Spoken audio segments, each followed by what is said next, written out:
Bismillahirrahmanirrahim.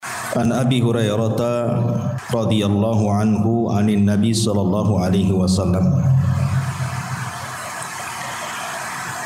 man naffasa an mu'minin kurbatan min kurabid dunya naffasallahu anhu kurbatan min kurabi yaumil qiyamah. Wa man yassara ala mu'sirin yassarahu Allahu alaihi fid dunya wal akhirah. Wa man satara musliman satarahu Allahu fid dunya wal akhirah. Wallahu fi auni al-'abdi ma kana al-'abdu fi auni akhihi. Wa man salaka tariqan yaltamisu fihi 'ilma sahhalallahu lahu bihi tariqan ilal jannah.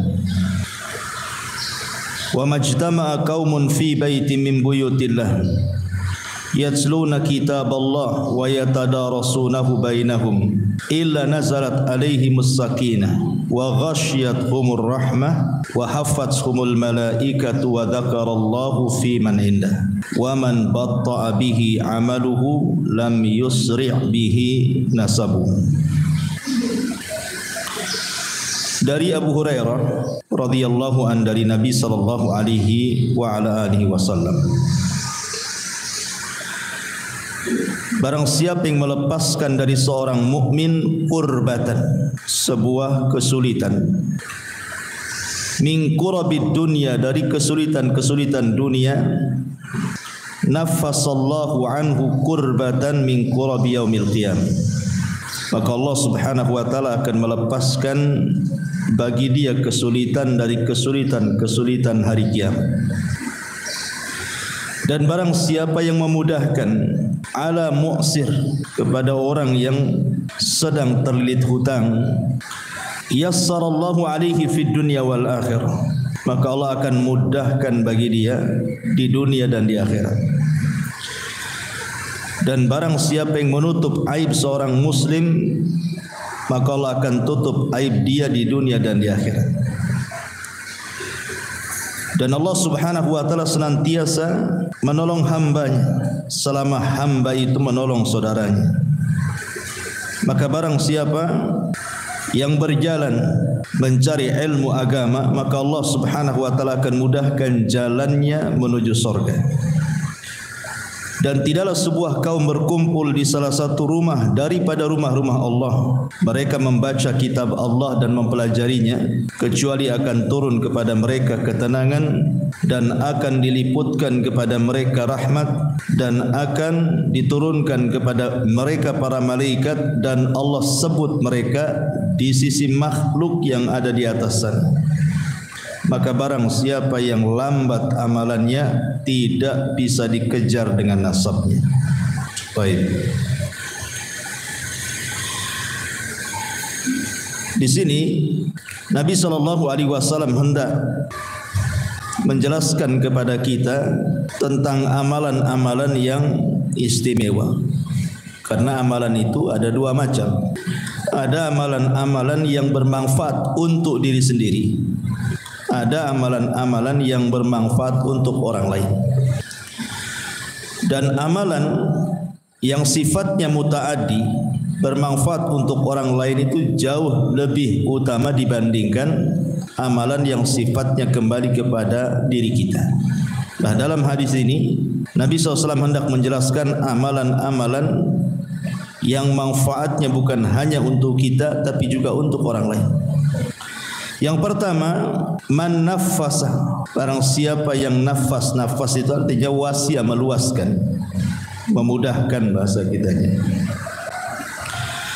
An mu'minin, dari seorang mukmin kurbatan.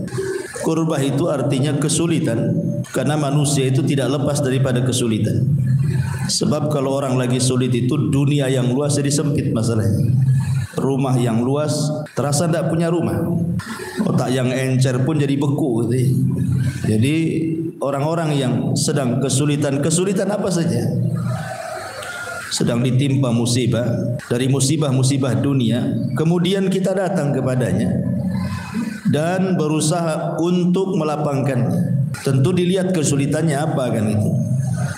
Kalau memang dia sedang dirundung sebuah permasalahan, ada orang-orang yang cukup ekonominya, cukup segala-galanya, tetapi hatinya tidak cukup sehingga murung, sedih gitu ya. Berarti kita datang itu hanya untuk menghibur dia saja, memasukkan kesenangan kepada hatinya supaya tidak murung. Nah, itu juga bagian daripada melepaskan kesulitan dia. Maka orang-orang yang melepaskan kesulitan orang lain di dunia, apa saja kesulitannya, namanya manusia pasti akan mengalami kesulitan. Pasti mengalami kesulitan. Dan manusia itu kan tidak mungkin hidup sendiri. Pasti juga harus bermasyarakat, sehingga akan banyak masalah. Tetapi siapa yang meluangkan waktunya untuk menolong orang lain, maka Allah Subhanahu wa taala akan lepaskan juga kesulitannya kelak pada hari kiamat. Itu namanya al-jaza min jinsil amal. Terkadang Allah Subhanahu wa taala melepaskan kesulitan bagi orang yang melepaskan kesulitan orang lain itu tidak mesti di akhirat. Terkadang di dunia juga kok. Banyak orang-orang yang menolong orang, ketika dia sulit datang pula orang menolong kita. Kama tadinu tudan, kata ulama. Sebagaimana kita berbuat baik kepada orang lain, maka nanti ketika kita sulit adalah orang lain diutus Allah untuk berbuat baik kepada kita. Itu maksudnya. Dan ini kebalikan juga sama, orang yang berbuat jahat kepada orang dikirim juga kejahatan kepada kita. Orang yang suka menggibah orang pasti akan dikirim orang yang menggibah kita. Karena ada perkataan salaf itu yang mengatakan, aku melihat ada sebuah kaum tidak punya aib. Ketika dia membicarakan aib orang lain, maka diutus oleh Allah orang yang membicarakan aibnya. Tapi ada sebuah kaum itu banyak aibnya, tetapi dia berusaha menutupi aib orang lain, maka aibnya dilupakan manusia. Dari sini juga ada hukum karma istilahnya ya. Maka kalau kita berbuat baik kepada orang lain, pasti akan dikirim orang-orang baik berbuat baik kepada kita. Itu di dunia, apalagi di akhirat. Kemudian di sini yang kedua, wa man yassara an ala mu'sirin yassarallahu alaihi fid dunya wal akhirah. Siapa yang memudahkan mu'sir, orang yang terlilit hutang, dan memudahkan orang mu'sir itu ada tiga macam. Pertama, memberikan tangguhan. Memberikan tangguhan, umpamanya dia hutang sudah disepakati bahwa kamu harus bayar 1 minggu atau 1 bulan atau 2 bulan atau 3 bulan. Ketika sudah sampai waktunya tidak bisa bayar, bukan karena memang dia itu sengaja tidak bayar, tidak, kita tahu dia memang dia sulit ekonominya gitu ya. Lain dengan orang yang mampu tak mau bayar itu ya. Memang kita melihat orang ini tidak mampu, maka kita menangguhkan, ya sudahlah. Mungkin kalau memang ada, maka bayar entah 2 bulan lagi ke depan atau 3 bulan lagi ke depan.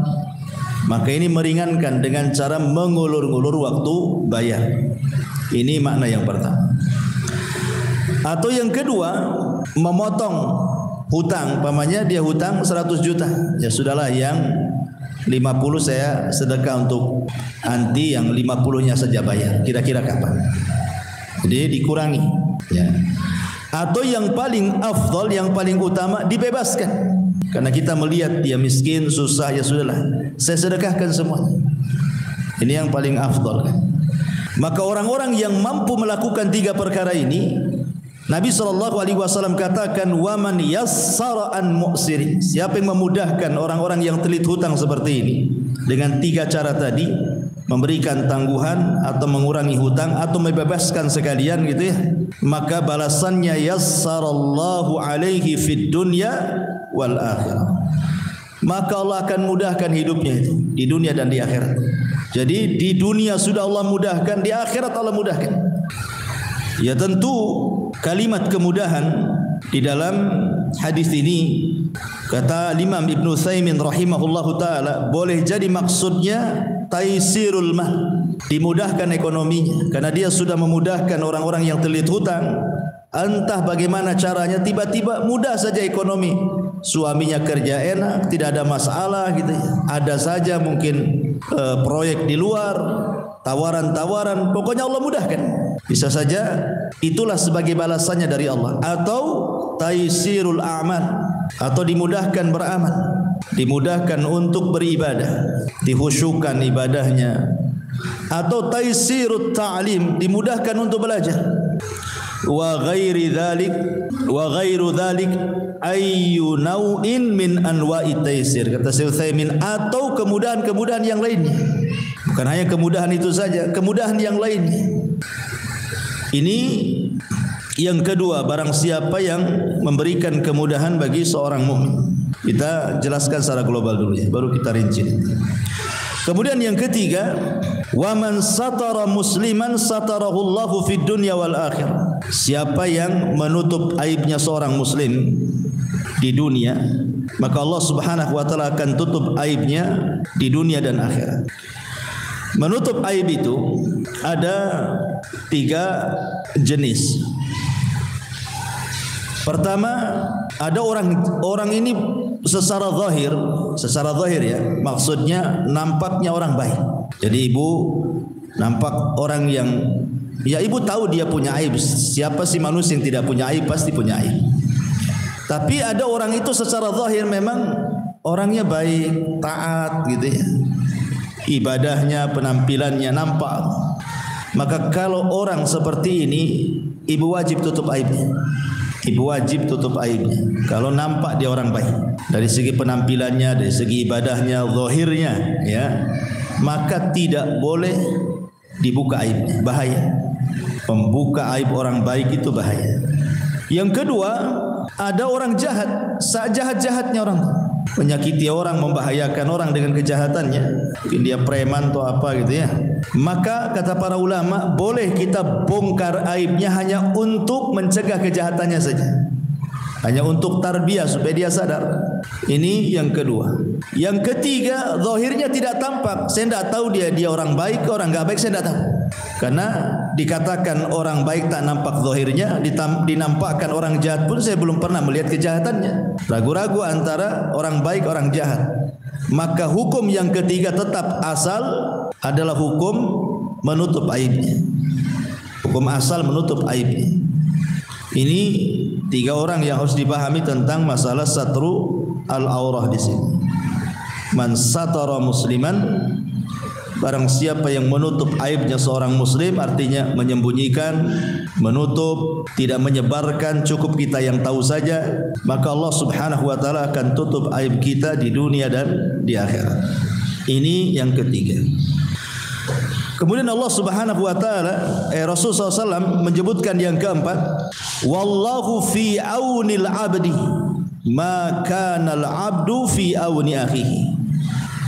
Dan Allah akan senantiasa menolong hambanya selama hambanya mau menolong saudaranya. Mau menolong saudaranya. Menolong apa saja ya. Apa yang bisa kita tolong, nah, kita tolong saudara kita. Pamannya ada tetangga butuh kita, dia sedang sakit, kita punya kendaraan, daripada dia sewa, udahlah kita antar saja. Dan macam-macamnya. Kemudian kata Nabi SAW, wa man salaka tariqan yaltamisu fihi ilmah sahhalallahu lahu bihi tariqan ilal jannah. Maka barang siapa yang berjalan dalam rangka mencari ilmu agama, maka Allah mudahkan baginya jalan menuju surga. Dan inilah jalan yang paling mudah. Jalan yang paling mudah, jalan pintas menuju surga itu adalah dengan ilmu. Jangankan urusan agama bu ya, urusan dunia saja mencari alamat kalau tidak ada pengetahuannya kan susah tuh, lama tuh nyarinya. Tapi kalau tahu alamatnya, tahu jalan tikusnya, sebentar saja sampai itu. Urusan agama juga sama. Kalau kita tahu jalannya nih, dengan banyak beramal, amal-amal tertentu memudahkan orang masuk surga, maka orang berilmu itu akan lebih mudah masuk ke dalam surga dibandingkan orang jahil. Karena orang jahil kan tidak tahu jalannya, macam mana caranya. Kemudian kata Nabi, wa majtama'a qaumun fi baiti min buyutillah yatluna kitaballahi wa yatadarasunahu bainahum. Maka siapa yang berkumpul, seperti ibu ini berkumpul di masjid dari rumah-rumah Allah, dibacakan ayat, dibacakan hadis, dipelajari ayat dan hadis tersebut, illa nazalat alaihimus sakinah, keutamaannya adalah akan diturunkan ketenangan kepada orang-orang yang berada di rumah Allah itu. Yang kedua, wa ghasiyatuhumur rahmah, akan diliputi rahmat orang-orang yang bermajlis di situ. Wa haffathumul malaika, malaikat turun dan mengelilingi serta mendoakan ampun untuk dosa-dosa kita kepada Allah. Wa dzakarallahu fi man inda, yang keempat ini yang lebih luar biasa lagi, Allah sebut nama-nama kita yang hadir di majelis tersebut di depan makhluknya yang ada di sana. Maksudnya Allah menyebutkan nama-nama satu persatu di hadapan para malaikat di langit. Dan ini keutamaan para talabatul ilmi. Kemudian Rasul mengakhiri hadisnya, wa man batta'a bihi amaluhu lam yusri bihi nasabuhu. Barang siapa yang lambat amalannya, tidak bisa dikejar nasabnya. Artinya walaupun anda keturunan Habib sekalipun, keturunan Nabi sekalipun, kalau tidak punya amal saleh, percuma itu keturunan itu. Karena pada hari kiamat itu nasab akan terputus. Yang bisa menyelamatkan itu adalah amalnya masing-masing. Baik. Ma'asyiral muslimat yang dimuliakan Allah Subhanahu wa taala. Di sini Nabi SAW ingin mengejarkan secara global akhlak, ya, seorang muslim harus berakhlak dengan senantiasa menolong orang lain atau saudaranya. Ada satu kisah menarik. Abdullah ibn Mubarak rahimahullahu taala. Abdullah ibn Mubarak rahimahullahu taala. Jadi kalau dia safar, entah safar haji atau umrah atau apa saja gitu, maka banyak teman-temannya itu yang ingin safar bersama dia. Jadi teman-temannya mengatakan, wahai Abdullah ibn Mubarak, kira-kira kapan engkau haji? Saya ingin haji sama kamu sama-sama. Saya ingin umrah sama-sama gitu. Tetapi kata Abdullah ibn Mubarak, baik, saya akan mengajak kalian kalau kalian memenuhi 3 syarat dan aku kasih 3 syarat. Kalau mau safar denganku, lakukan 3 syarat. Kalau siap, aku safar sama kalian. Pertama, semua ongkos aku tanggung. Semua ongkos aku tanggung. Yang kedua, selama perjalanan aku yang jadi muadzin apabila datang waktu sholat. Enggak boleh kecuali aku yang jadi muadzin. Kemudian yang ketiga, selama perjalanan aku yang akan berkhidmat kepada kalian. Aku yang akan menjadi pembantu kalian. Kalau kalian siap, ayo safar denganku. Ya gimana enggak enak safar dengan dia coba. Tiket diongkosi, ya kan Bu? Kalau ibu mau safar ke Jawa, ada yang ongkosi tiket PP, maulah semuanya. Atau kemana gitu kan. Makanya orang suka safar dengan Abdullah bin Mubarak itu, karena tiket ditanggung dia PP coba. Yang kedua, dia pula yang melayani kita gitu. Pemain kita kalau safar zaman dulu kan, kalau lapar kan ya berhenti masak gitu ya. Lain dengan zaman sekarang tinggal singgah di warung. Jadi kalau umpamanya berhenti istirahat, saya yang masakkan kalian, kalian tinggal makan saja. Kemudian yang ketiga, tapi syaratnya juga kalau waktu sholat datang, aku yang akan menjadi muazzin. Bagaimana Abdullah ibn Mubarak rahimahullahu ta'ala memberikan contoh kepada kita bahwa orang itu dikatakan baik bukan hanya sekedar di lingkungannya saja kan. Orang itu dikatakan baik kalau dia baik di 3 tempat. Ya. Pertama, sebagai tetangga, nampak kebaikannya, bertetangga di samping kita. Yang kedua, partner bisnis. Kalau dia berserikat dalam bisnis, dia tidak ada masalah, baik orangnya, ya. Maka dia orang baik. Dan yang paling berat yang ketiga ketika safar, ibu menilai orang baik atau tidak tetangga ini, ajak safar. Makanya safar dikatakan safar. Kenapa bahasa safar dikatakan safar? Karena yusfiru tabiatar rajul. Safar itu menampakkan tabiat asli.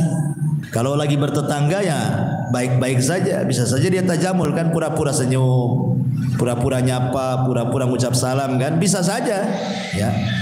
Tapi ketika safar tidak bisa berpura-pura orang tuh. Orang itu ketika safar tidak bisa berpura-pura. Kalau masih bertetangga bisa berpura-pura dia. Tapi kalau safar susah berpura-pura itu. Apalagi safar tempo dulu itu beda dengan safar sekarang kan. Safar tempo dulu itu kan ya pakai kuda, pakai unta, berjalan di padang pasir, jauh lagi tempatnya kan. Akan banyak kelelahan, keletihan, sehingga akan menampakkan tabiat orang. Apakah orang ini bakhil atau tidak, gitu ya. Orang ini punya perhatian atau tidak, suka bantu atau tidak, apakah egois atau apa, nampak itu nanti orang lagi safar. Makanya Abdullah ibn Mubarak mengajarkan kepada kita bagaimana menjadi orang baik, menolong orang. Saya di antara syaratnya adalah aku yang akan berkhidmat kepada kalian. Dia berusaha untuk menolong orang.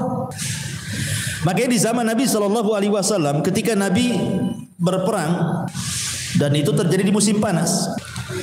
Lah ketika itu terjadi di bulan Ramadan, akhirnya ada sebagian para sahabat puasa, ada sebagian para sahabat tidak puasa, tidak tahan. Lah yang berpuasa yang paling banyak naungan dari matahari itu adalah yang membawa pakaian lebih. Jadi bisalah untuk pakaiannya menaungi dari panas matahari ketika perjalanan perang itu. Dan yang tidak, maka dia hanya bisa menaungi kepalanya dengan tangannya saja seperti ini.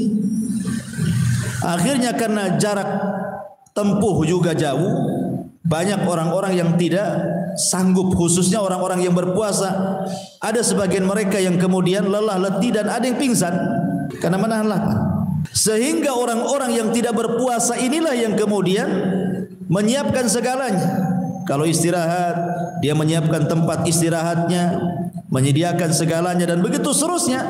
Ketika Nabi SAW melihat orang-orang yang tidak berpuasa itu, mereka sungguh-sungguh menolong orang-orang yang berpuasa. Kata Nabi SAW, "Zahabal muftiruna bil ujur." Sungguh orang-orang yang membatalkan puasa itu telah mengambil pahala orang-orang yang berpuasa, diambil oleh mereka. Karena mereka yang membantu. Sementara yang puasa ya lemas saja kan, tidak bisa apa-apa. Tapi Rasul mengatakan, "Zahaba al-muftiruna bil ujur." Orang-orang yang tidak puasa telah mengambil pahala-pahala orang yang berpuasa. Karena dalam hukum fikih juga bahwa orang yang safar itu ada rukhsah untuk berbuka kan. Kalau dia tidak sanggup, lebih baik berbuka. Bahkan Rasul dengan tegas mengatakan, "Laisa minal birri asyamu fi safar." Tidak ada kebaikan orang yang safar berpuasa. Maksudnya orang-orang yang tidak tahan, tidak sanggup berpuasa, nekat pula dia berpuasa gitu ya. Tidak ada kebaikan dia memaksa puasa ketika safar. Kecuali kalau safarnya tidak jauh, apalagi zaman sekarang dimudahkan dengan pesawat gitu ya. Ya sama saja sebenarnya sih. Saya berjalan naik motor ke sini ke Tiban sama juga naik pesawat ke Jakarta kan, naik pesawat saja. Malah hausan naik motor dari sini ke Tiban atau ke Batam Center daripada naik pesawat gitu ya. Ya kalau yang demikian, yang seperti ini lebih puasa kan, supaya abro lidhimah, supaya jangan punya utang. Sebab berat kalau orang punya utang itu bayarnya. Bayar puasa saja susah, apalagi bayar uang, makin berat lah kan gitu. Ya. Jadi di sini juga Nabi SAW memberikan semangat kepada para sahabat yang berbuka menolong orang-orang yang berpuasa. Sampai Rasul mengatakan orang-orang yang berbuka itu telah mengambil pahala orang berpuasa. Jadi menolong orang lain itu besar pahalanya. Taib ma'asyiral muslimat yang dimuliakan Allah Azza wa Jalla. Lah dalam hadis ini juga banyak yang kita akan petik. Salah satunya adalah Nabi SAW memberikan kepada kita pahala bagi orang-orang yang melepaskan hutang seorang muslim.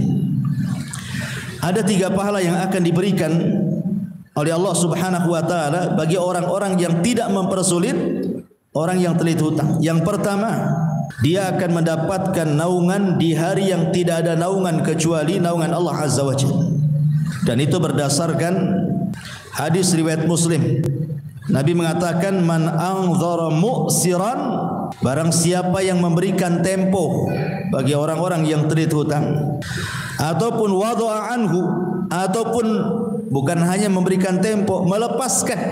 Tadi saya katakan melepaskan mungkin separuhnya atau secara keseluruhan, maka Rasul mengatakan, "Adzallahu Allahu fi dhillihi." Maka orang ini akan mendapatkan naungan di bawah naungan Allah Subhanahu wa taala pada hari kiamat. Ini yang pertama. Yang kedua, dia akan dilepaskan dari kesulitan-kesulitan hari kiamat. Kesulitan hari kiamat itu banyak. Bukan hanya matahari di atas kepala saja kan, berdiri keringatan gitu. Bukan hanya panas gitu, keringatan, berdesak-desakan dan macam-macam. Was-was ya. Maka orang-orang yang seperti ini berdasarkan hadis juga yang kita baca tadi, maka Allah Subhanahu wa taala an yunjiyahullahu min qurabi yaumal qiyamah. Maka dia akan diselamatkan dari kesulitan-kesulitan pada hari kiamat. Kemudian yang ketiga, Allah Subhanahu wa taala terkadang akan melepaskan dosa-dosanya sebagaimana dia melepaskan hutang orang. Jadi pada hari kiamat ada orang yang dipanggil oleh Allah Subhanahu wa taala. Orang yang dipanggil oleh Allah. Kemudian ditanya, "Hallaka hasanah?" atau "A'amilta minal khairi syai'an?" Apakah kamu punya amalan kebaikan walaupun kecil, walaupun sedikit? Orang ini mengatakan, "Aku tidak ingat." Aku tidak ingat, maksudnya karena dia tidak banyak beramal. Tidak bisa menyebutkan, kalau dia banyak amalannya kan tinggal disebutkan saja. Tapi karena dia tidak banyak amalannya, dia mengatakan aku tidak ingat, kecuali katanya, aku pernah menghutangi seseorang, kemudian dia tidak sanggup bayar, maka aku ikhlaskan semuanya. Ya, aku lepaskan semuanya, hanya itu yang aku ingat ya Allah. Maka Allah Subhanahu wa taala mengatakan, sebagaimana engkau telah melepaskan orang-orang yang terlilit hutang dari dirimu, maka Allah lebih berhak melepaskan dirimu dari api neraka. Masuk kau ke dalam surga. Ya. Bagaimana orang-orang yang seperti ini ya? Kalau ikhlas maksudnya kan, karena urusan harta ini kan memang sulit kan, apalagi tabiat manusia itu wa yuhibbunal mala hubban jam. Jangankan bicara jutaan, ratusan ribu saja kadang-kadang dikejar-kejar tuh orang yang punya utang. Kapan bayar? Kapan bayar katanya. Ya. Iyalah Ustaz, kita pun makan susah gitu ya. Dia dulu minta-minta, kasihanlah dia, akhirnya kita kasih. Sekarang saya yang minta, dia tak kasihan pula sama saya. Ya sebenarnya hak kita menuntut hutang gak ada masalah kan itu. Hak kita tidak apa-apa. Tapi kalau seandainya kita ingin mendapatkan pahala, mendapatkan naungan, ya seperti ini caranya kan itu. Karena paling cepat mendapatkan pahala dengan cara memberikan tangguhan atau memangkasnya atau mengikhlaskan semuanya. Taib. Ini juga diantara faedah dari hadis ini juga. Kemudian juga faedah dari hadis ini juga adalah ketika Nabi SAW bicara tentang berusaha untuk menolong saudaranya, atau dalam bahasa lain disebut qadha hawaijin nas, melepaskan kesulitan-kesulitan manusia. Sabit Al-Bunani atau dalam riwayat Al-A'mash rahimahullahu ta'ala, jadi ada seseorang ini ingin menemui orang tertentu di zaman Hasan Al-Basri rahimahullahu ta'ala. Di zaman Hasan Al-Basri rahimahullahu ta'ala, jadi dia datang kepada Hasan Al-Basri, "Ya Imam, berikan kepadaku kawan agar aku bisa menemui seseorang." Mungkin seseorang ini entah pejabat, entah apa gitu kan, kita sulit kalau orang biasa menemui pejabat. Harus ada orang dekat dia ya kan, atau orang yang berpengaruh lah, supaya kita bisa menemuinya. Sementara bukan hanya sekedar butuh teman yang berpengaruh kepada orang tersebut, perjalanan pula jauh. Jadi dia meminta tolong kepada Hasan Al-Basri, "Berikan teman untukku. Aku ingin ketemu dengan seseorang, tapi tidak mungkin aku ketemu dengan dia kecuali engkau yang kasih rekomendasi." Akhirnya kemudian Hasan Al-Basri mengatakan, "Kalau begitu datanglah kepada A'mash." Lah A'mash ini seorang ulama besar, sementara ketika itu dia sedang i'tikaf. Kata Hasan Al-Basri, "Kasih tahu aku yang nyuruh, minta dia mengawani engkau datang kepada orang tersebut, karena A'mash ini juga disegani oleh orang itu." Kemudian orang ini datang kepada A'mash dan mengatakan, "Ya A'mash," kata Hasan Al-Basri, "engkau disuruh menemani aku menjumpai fulan, dan itu jaraknya cukup jauh." Kata A'mash mengatakan, "Tidak bisa, aku sedang i'tikaf." Bilang sama Hasan Al-Basri, "Cari orang lain, saya sedang i'tikaf." Akhirnya orang ini datang kepada Hasan Al-Basri. Apa kata Hasan Al-Basri? Bilang sama A'mash, seandainya dia membantu saudaranya, mengantarkan saudaranya kepada orang tertentu tadi, itu lebih baik bagi dia daripada haji kemudian haji kemudian haji. Bukan cerita i'tikaf, cerita haji lagi. Kalau seandainya dia haji berkali-kali, itu lebih baik dia mengantarkan orang ini kepada orang tersebut, karena Anda sudah menolongnya. Dari sini juga ada kaidah kalau pemahaman kita dari perkataan Hasan Al-Basri itu, pertama yang saya katakan di awal bahwa ibadah yang sifatnya manfaat kepada orang lain jauh lebih baik di hadapan Allah dibandingkan ibadah yang manfaatnya kembali kepada kita kan. Iktikaf kan kembali kepada kita. Haji juga sama. Tetapi mengantarkan orang ini kan manfaat untuk orang itu juga.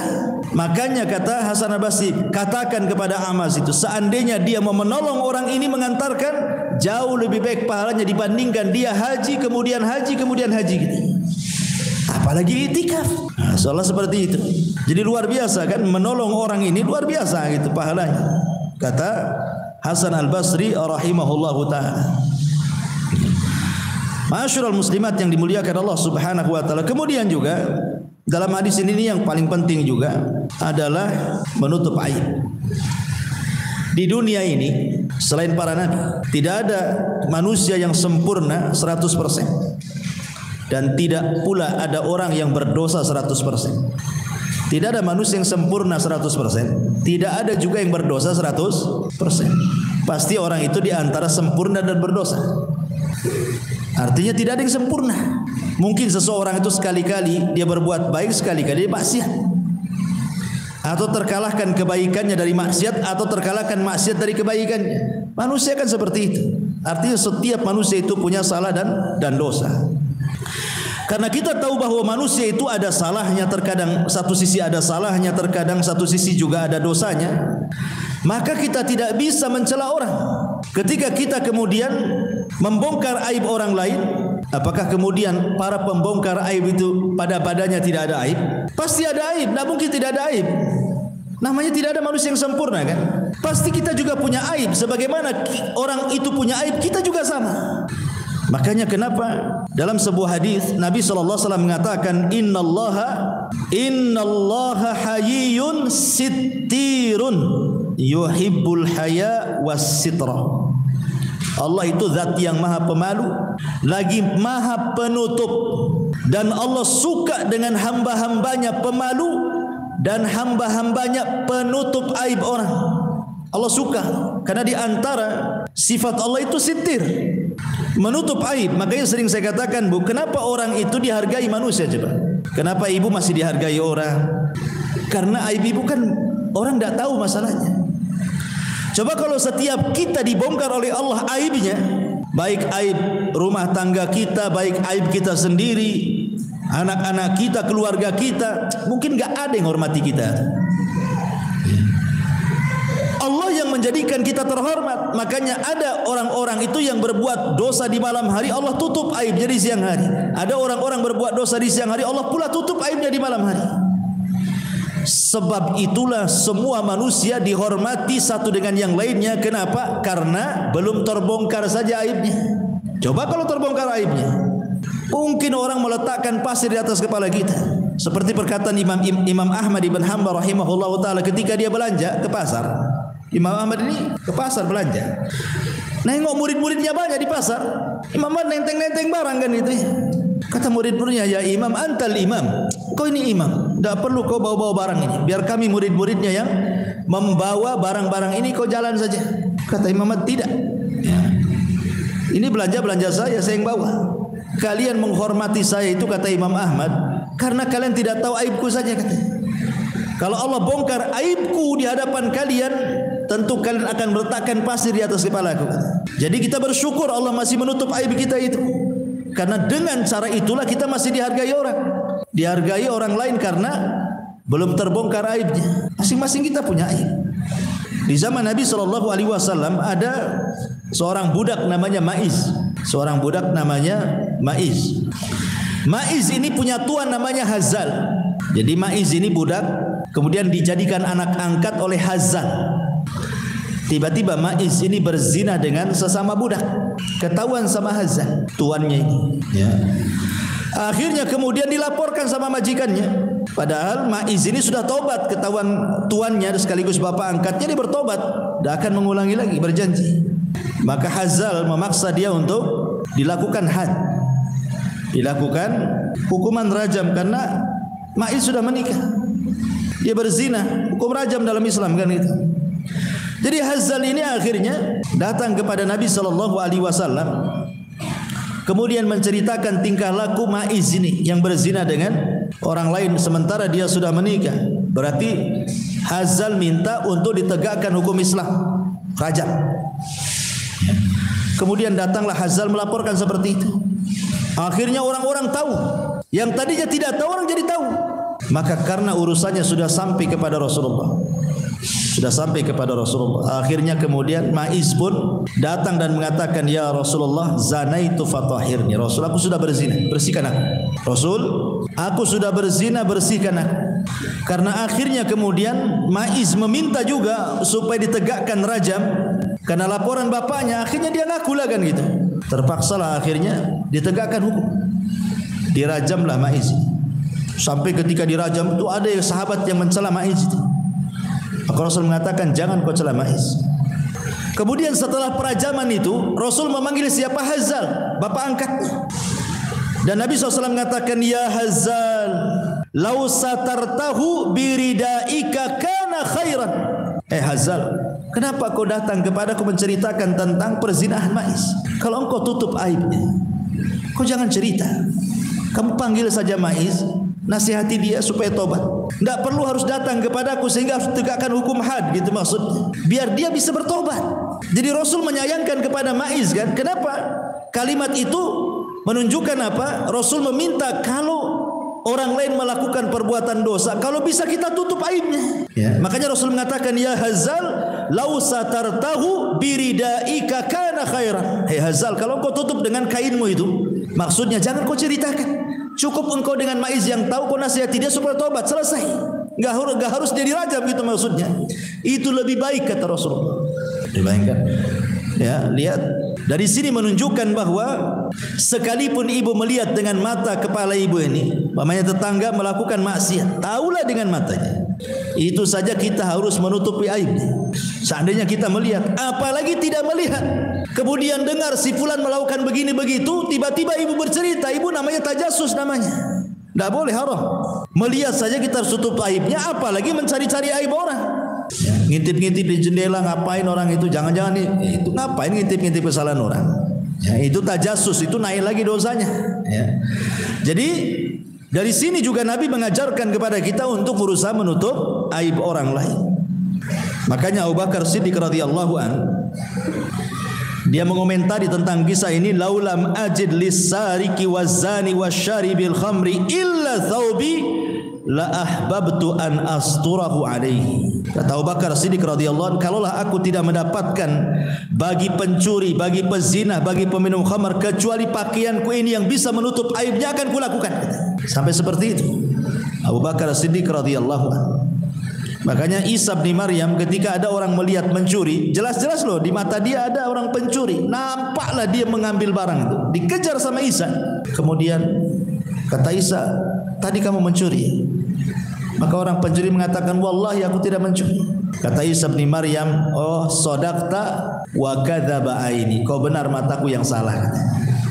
Supaya menutup aibnya gitu ya. Jadi coba kalau ibu kata, oh iya ya, saya enggak melihat, mungkin saya yang kekelilip mata.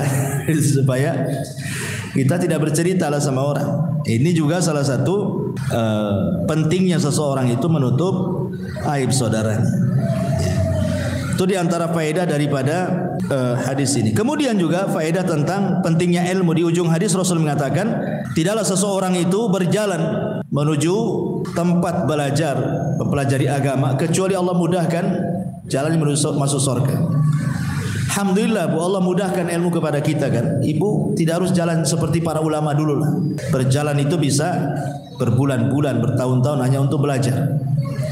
Bahkan dikisahkan itu ada seorang suami meninggalkan istrinya sedang hamil, hanya ingin belajar. Kemudian belajar lama tidak pulang-pulang, sampai anaknya lahir, sampai anaknya remaja, sampai anaknya dewasa. Berapa puluh tahun dia belajar. Kemudian setelah mendapatkan ilmu yang cukup, dia ingin berdakwah ke kampungnya, pulang dia. Ketika hendak menemui istrinya, ya anaknya kan tidak kenal siapa dia, padahal itu bapaknya. diambilnya pedang, mau dibunuh tuh bapaknya. Dikiranya dia hendak melakukan sesuatu kepada ibunya, karena anaknya udah besar. Zaman dulu kan sulit, kalau zaman sekarang ya bisalah video call kan, nampaklah wajah bapaknya kan. Zaman dulu mana tahu, apalagi jangan lagi cerita call-callan kan, ngirim surat saja tidak jelas kemana alamatnya, kadang sampai kadang tidak. Ketika datang anaknya sudah dewasa, anaknya marah gitu, kamu apa masuk katanya. Kata ini rumah saya. Hampir berkelahi itu. Ketika kemudian istrinya keluar dan mengatakan, nah itu ayah. Itu zaman dulu loh, belajar sampai seperti itu. Kalau sekarang Bu ya, kalau suami pergi sampai berpuluh-puluh tahun udah kawin lagi itu di sana paling, ya kan? Atau ibu yang kawin di sini kan itu. Tahu-tahu suaminya datang udah cerai, udah suami baru, kan ada ceritanya. Ustaz, saya dulu punya suami merantau Kalimantan kan. Lama 20 tahun dia tak balik-balik. Saya kira dia mati dia. Lewat 10 tahun lebih akhirnya saya gugat cerai ke pengadilan. Karena saya sudah tidak bisa lagi hubungi dia. Mau pakai apa lagi? Mau nyurati kemana alamatnya? Ya sudah dianggap mati katanya.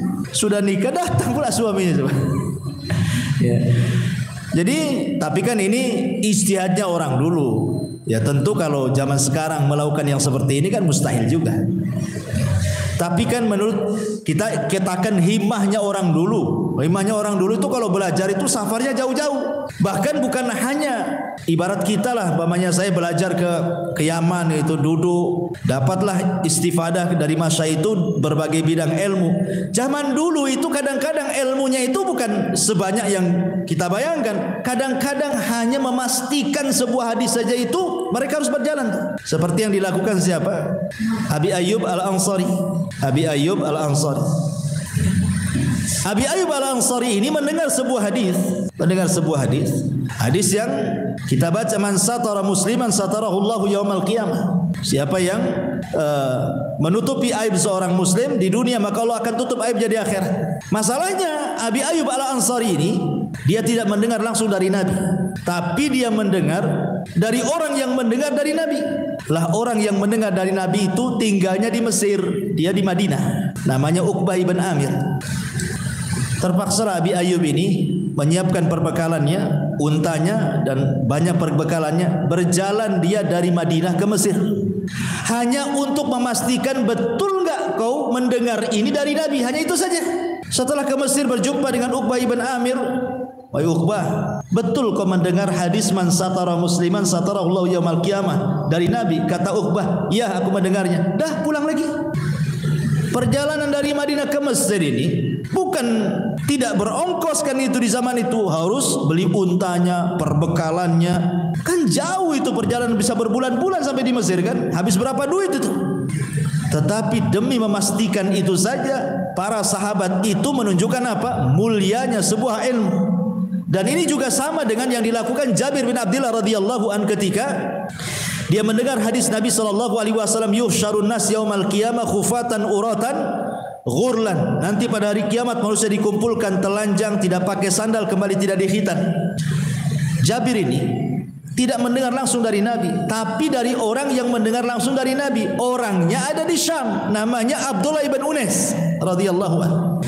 Ketika dia mendengar Abdullah ibn Unais masih hidup di Syam, dia persiapkan unta terbaiknya, perbekalannya, berjalanlah dia dari Madinah ke Syam, hanya ingin berjumpa dengan Abdullah ibn Unais.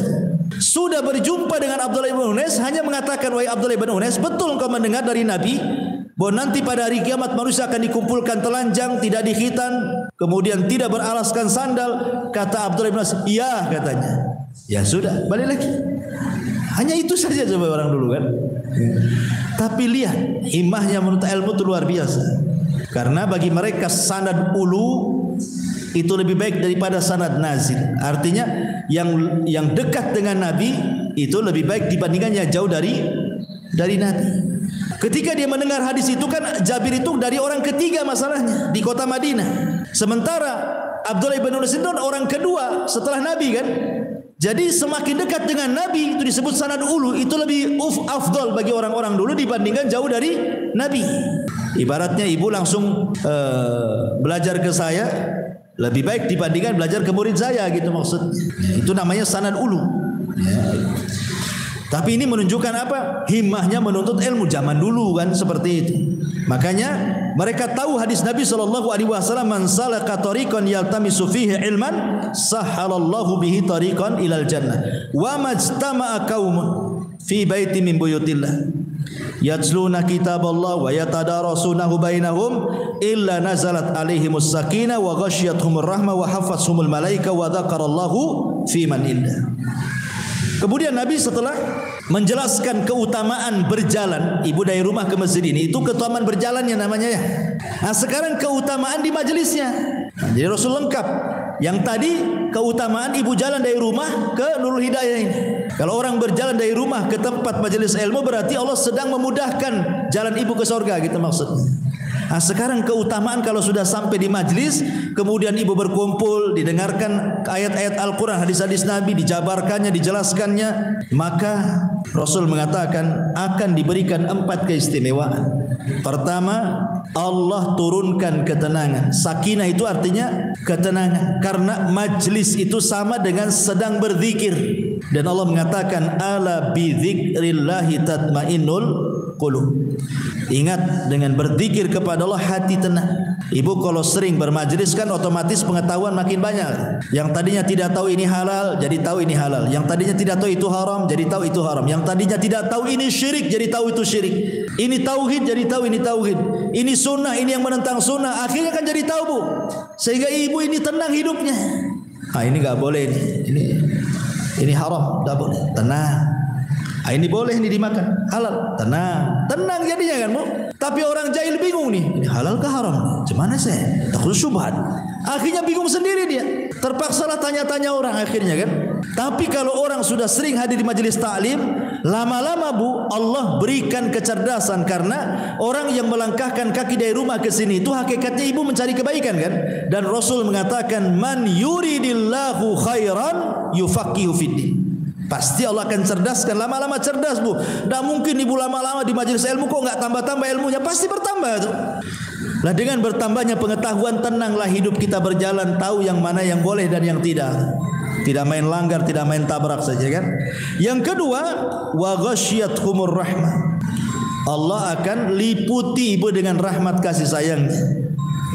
Seandainya ibu dari rumah ke sini tiba-tiba ya qadarullah lah, adalah kecelakaan, kemudian Allah takdirkan meninggal, maka ibu dianggap mati syahid. Dianggap mati syahid. Kenapa? Karena ibu sudah diliputi rahmat masalahnya. Perjalanannya itu sudah diliputi rahmat, apalagi sampai di majelis ilmu gitu. Maka mulai dari pulang sampai pergi ibu diliputi rahmat. Kemudian wa hafathumul malaika. Malaikat akan datang dari mana-mana mengepung kita. Apa fungsinya malaikat mengepung majelis taklim itu dan mengepak-ngepakkan sayapnya? Mereka mendoakan kita yang ada di majelis itu supaya dosa-dosanya diampuni. Jadi malaikat itu akan menyebut satu persatu, ya Allah ampuni dosanya si Anu, Ummu Anu, Ukhti Anu. Disebutkan. Dan malaikat itu mustajab doanya. Mereka kan hamba yang tidak pernah bermaksiat. Kalau sudah berdoa ya mustajab lah doanya malaikat. Makanya beruntung orang-orang yang hadir majelis taklim, karena dilingkupi oleh para malaikat di situ yang mendoakan kebaikan dan ampunan kita kepada Allah Subhanahu wa taala. Dan lebih daripada itu yang keempat, kita menjadi selebritis langit. Ibu akan dikenal di makhluk yang ada di langit. Kenapa? Karena Allah yang menyebutkan nama ibu satu-satu di langit sana, dikenal oleh para malaikat. Kan enak Bu jadi selebriti langit. Enggak apa-apa Bu enggak jadi selebriti bumi, enggak apa-apa. Tetapi ibu di langit juga terkenal, dikenal oleh para malaikat karena Allah sebut. Bayangkan Allah yang sebut satu namanya. Oh, ibu Anu, nanti malaikat memuji dia. Terus nama-nama kita disebut di langit oleh para malaikat. Dan yang menyebut adalah Allah. Wa dzakarallah. Allah akan menyebut-nyebut kita satu persatu namanya. Fiman indah, di hadapan makhluk yang ada di sampingnya, para malaikat yang ada di atas sana. Wah, luar biasa ibu ya. Orang yang duduk di majelis taklim.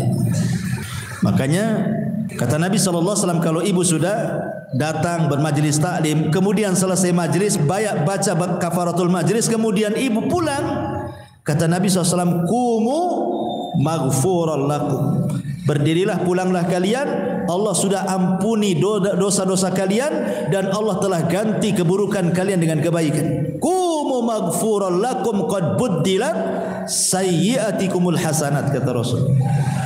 Jadi seolah-olah ibu datang bawa dosa gitu ya, kemudian pulang tinggal dosa. Nah, begitulah majelis taklim itu. Makanya orang-orang yang malas istighfar sementara maksiat hari-hari, datang aja ke majelis taklim, duduk, itu sudah menggugurkan dosa. Karena Rasul yang mengatakan qumu maghfuran lakum. Kemudian yang terakhir faedah dari hadis ini adalah wa man batta'a bihi amaluhu lam yusri bihi nasabuhu. Maka barang siapa yang lambat amalannya, maka tidak mungkin dikejar nasabnya. Jadi membanggakan nasab itu apa coba sekarang? Saya ini kadang-kadang aneh, ada orang yang merasa nasabnya keturunan Nabi dibangga-banggakan. Imam Syafi'i rahimahullahu ta'ala itu keturunan Nabi, Ahlul Bait, tapi kan tidak dikenal tentang keturunannya. Yang dikenal justru keimaman madhabnya. Ya kan, Imam Syafi'i kan yang dikenal imam madhabnya. Mungkin ibu tidak tahu kalau silsilah Imam Syafi'i itu Ahlul Bait, kecuali setelah membaca biografinya. Oh, rupanya Imam Syafi'i itu sampai ke nasab Nabi Ahlul Bait. Tapi kan tidak dikenal masyarakat. Yang dikenal Imam Syafi'i itu ya imam madhab itu saja kan. Ya, karena Imam Syafi'i mengajarkan kepada kita bahwa nasab itu pada hari kiamat akan terputus. Tetapi yang tidak akan terputus itu amalan kita. Idza mata ibnu Adam in qata amaluhu illa min thalathin sadaqatin jariyah aw ilmin yuntafa'u bihi aw waladin salihin yad'ulahu. Tidak disebut nasab di sini. Hanya ilmu yang bermanfaat, sedekah yang mengalir, punya anak yang mendoakan. Karena dia anak soleh mendoakan orang tuanya. Berarti semuanya terputus kecuali 3 perkara kan, termasuk nasab. Makanya Allah mengatakan fala ansaba yauma idzin. Maka tidak ada nasab pada hari itu.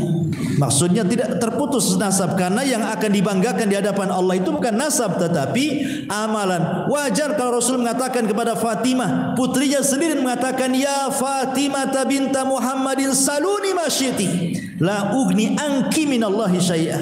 Fatimah putri Muhammad, minta sekarang di dunia, mumpung hidup di dunia, minta sama abimu nih. Sebab pada hari kiamat kata Rasul, la ugni anki minallahi syai'a, aku tidak bisa menolongmu. Nah, kalau Rasul tidak bisa menolong Fatimah, bagaimana menolong kita? Ya kan? Kecuali dengan amalannya. Nanti dengan amalan itulah orang ini dapat syafaat. Makanya Nabi SAW tidak bisa memberikan syafaat kepada pamannya Abu Talib. Hanya syafaat khusus, tapi kan tidak keluar dari neraka kan? Karena Abu Talib tidak mengikuti Nabi. Coba Abu Talib masuk Islam, artinya kan dia punya amalan tuh. Kalau sudah punya amalan masuk Islam, maka Rasul akan berhujah di hadapan Allah, bisa menolong Abu Talib kan? Tapi tidak bisa menolong kecuali syafaat khusus. Itu pun tidak bisa mengeluarkan dari api neraka. Tetap saja dia di neraka, cuman diringankan saja azabnya. Ya. Maka di sini juga faedah bahwa waman batta'a bihi amaluhu lam yusri bihi nasabuhu. Siapapun yang lambat amalannya tidak bisa dikejar dengan nasabnya. Wallahu alam, ini diantara